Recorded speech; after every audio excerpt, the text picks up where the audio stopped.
Good morning, Facebook. That should be going, I think. And if I can get Instagram to work for me, we'll be live in a second.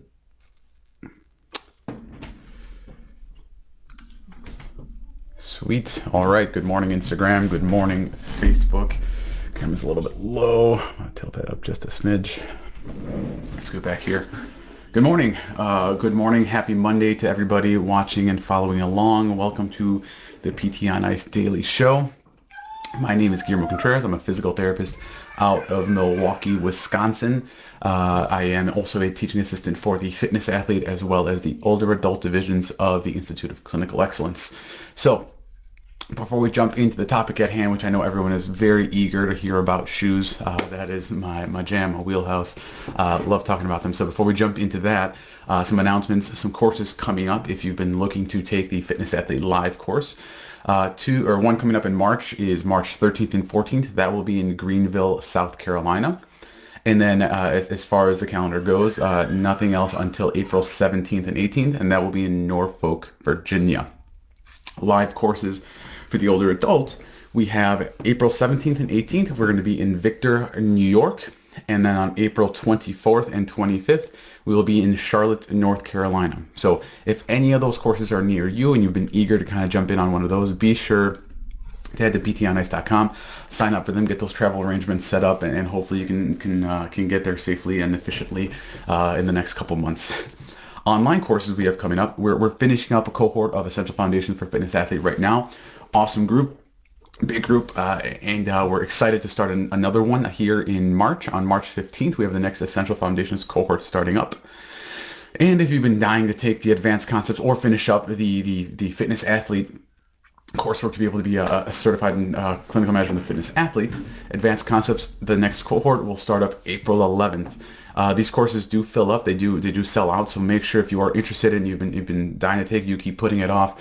Sign up early to make sure you're able to get a spot and you don't miss out on another opportunity if that's something you've been looking to do. For moderate management, the older adults, just as popular as fitness athlete. They are those seats for the online courses are selling like hotcakes. Next cohort is April 28th. So you're gonna have to wait a couple months before you jump into the next cohort. I believe the one that's about to start, if I'm correct, just sold out last week. So again, these sell out. So make sure if you're interested, head to ptonice.com, look at our online coursework, and you can sign up for either older adult Essential Foundations or Fitness Athlete Essential Foundations there. Cohort starting up March 15th for Essential Foundations and Fitness Athlete, and then Essential Foundations for Modern Management, the older adult, starts on April 28th. Awesome. That is the stuff right there. Physio for students. Awesome. Cool to have someone from Australia checking in. That's really cool. So what we're talking about today is footwear facts. Footwear facts. More than just fashion.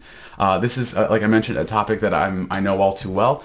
For those who don't know me, who don't know my background a little bit, in fitness athlete, the first couple weeks, we always go over the squat, the back squat, and the front squat. And the question always comes up about shoe wear. Like, what shoes should I be wearing? What shoes do you recommend? Should I be wearing Metcon? Should I be wearing Nano? Should I be wearing lifters? There's a number of them. And for those who don't know me, I proudly am happy to say that I own close to 30 pairs of athletic shoes. That's just athletic shoes. So that's your Nanos, your Metcons, Nobles, pretty much anything. And so they always, the Alan and Mitch always joke that like they're going to refer to the shoe expert or the shoe guy. And so right here, right behind me, if you're watching on or listening just on the podcast, you're not going to be able to see these, but I have an array of 4 different types of shoes. Everything from a lifter to a trainer to a running shoe to just your what you would call like a minimalist shoe or something that doesn't have a platform or any type of height to it. And why we're talking about this is it's not just that these look good, right? These are fashionable, these are good looking shoes. You're going to look good when you work out in them, everything like that. But there's also a really big function to the different types of shoes and why we would choose one over another when we're trying to look at squatting, at deadlifting, at maybe doing a wall ball, at doing a heavy deadlift, etc. So in the fitness athlete coursework, we talk about this here. So right here is Nike Romaleo. So not that that matters, but this is a weightlifting shoe. The big concept we want to know about these is that when you look at the heel height, this is going to be a 20 millimeter heel drop. So from heel to forefoot, there's a 20 millimeter basically incline in difference between the back of the foot and the front of the foot. How that applies is if you have a fitness athlete, if you have someone who weightlifts, if you have someone who does CrossFit, and they struggle to hit a squat, a solid squat with an upright torso, with the chest up, the hips sitting down in between, in the legs hitting below parallel, or if they tend to have their chest dive forward, using something like a weightlifting shoe, an Olympic weightlifting shoe specifically, with a large heel height, this is a little over an inch, I think an inch and a half, inch and a quarter, that's going to allow their foot to sit in a more plantar flexed position. And by having that plantar flexed position, it's going to allow them to let their shins come drive slightly more forward, which then allows them to sit more vertically into their squat, which allows them to keep their torso more upright. That's beneficial if you have an athlete who you're trying to load their quads a little bit more, anterior knee pain, you want to do some tempo work and really kind of load the quads. But it's also beneficial if you have an athlete who's coming into you with back pain.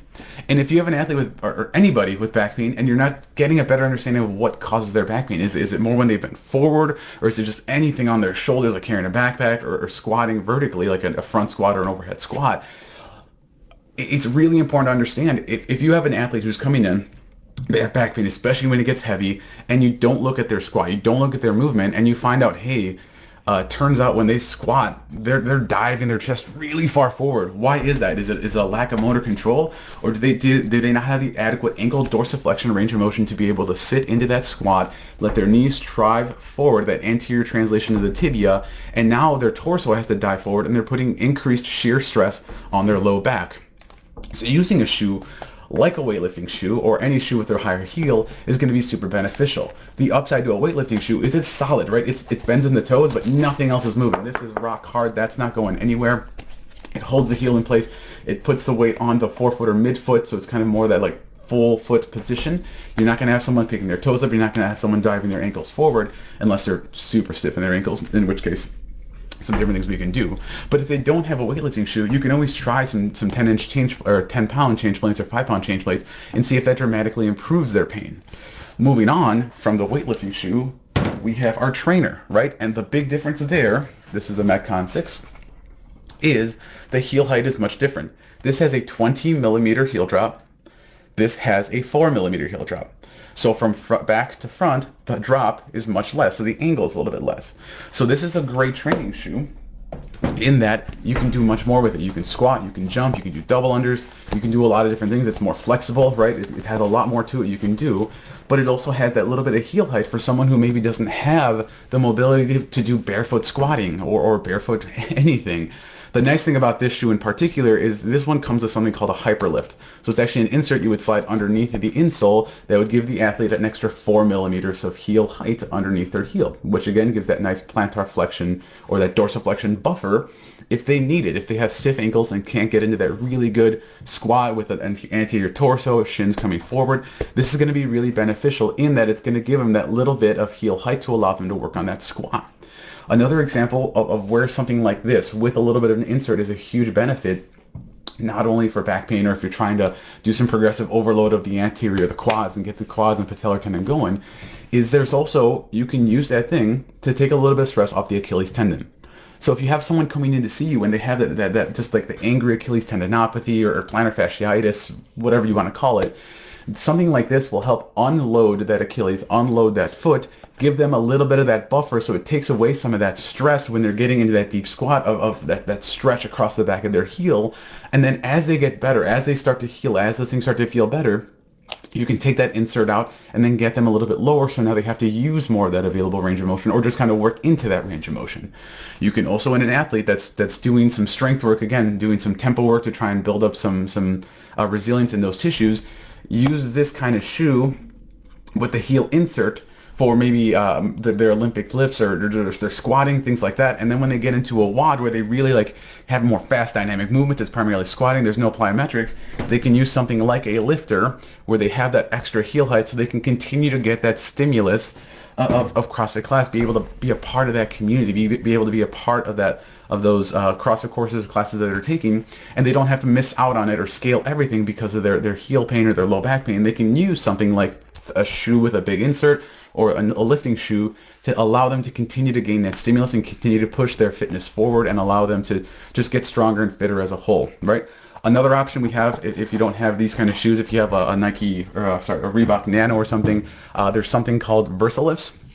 And the VersaLift 2.0, I believe, has adjustable heel lifts, right? So it might be something that might be like a 4 or 5 millimeter. And what you can do for that athlete that might have that Achilles tendinopathy or that pain, or as their as their ankle mobility improves, you can start to remove layers from it to make it smaller, thinner, and make them work more of that range of motion on their own without the assistance of that heel lift.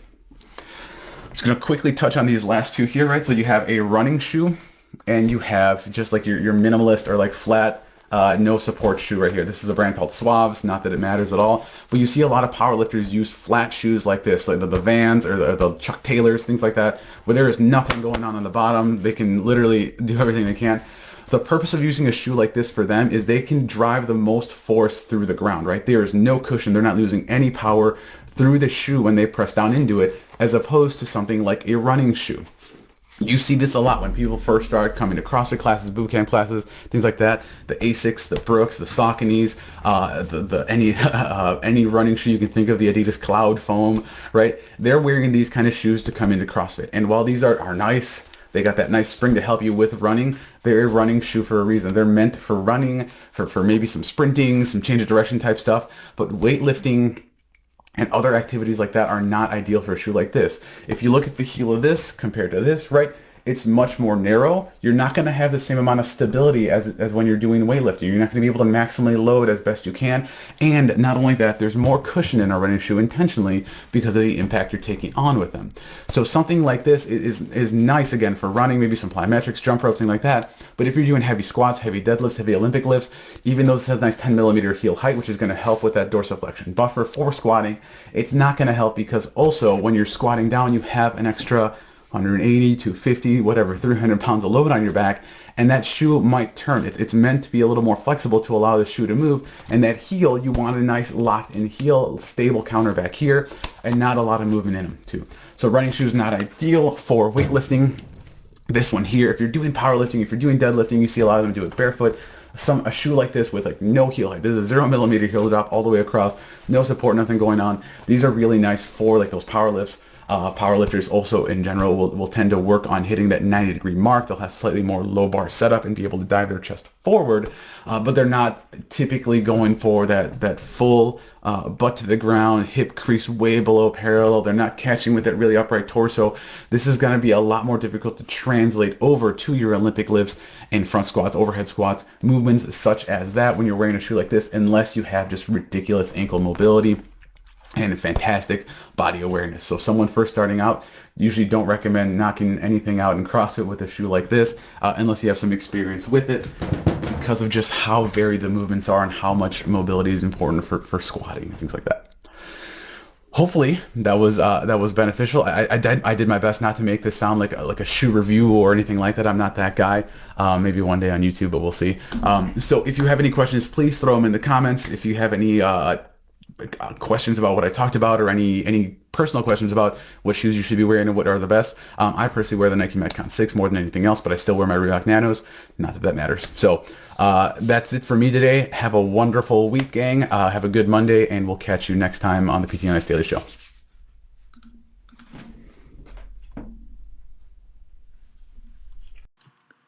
Hey, thanks for tuning in to the PT on Ice Daily Show. If you enjoyed this content, head on over to iTunes and leave us a review. And be sure to check us out on Facebook and Instagram at the Institute of Clinical Excellence. If you're interested in getting plugged into more ICE content on a weekly basis while earning CEUs from home, check out our virtual ICE online mentorship program at ptonice.com. While you're there, sign up for our Hump Day Hustling newsletter for a free email every Wednesday morning with our top 5 research articles and social media posts that we think are worth reading. Head over to ptonice.com and scroll to the bottom of the page to sign up.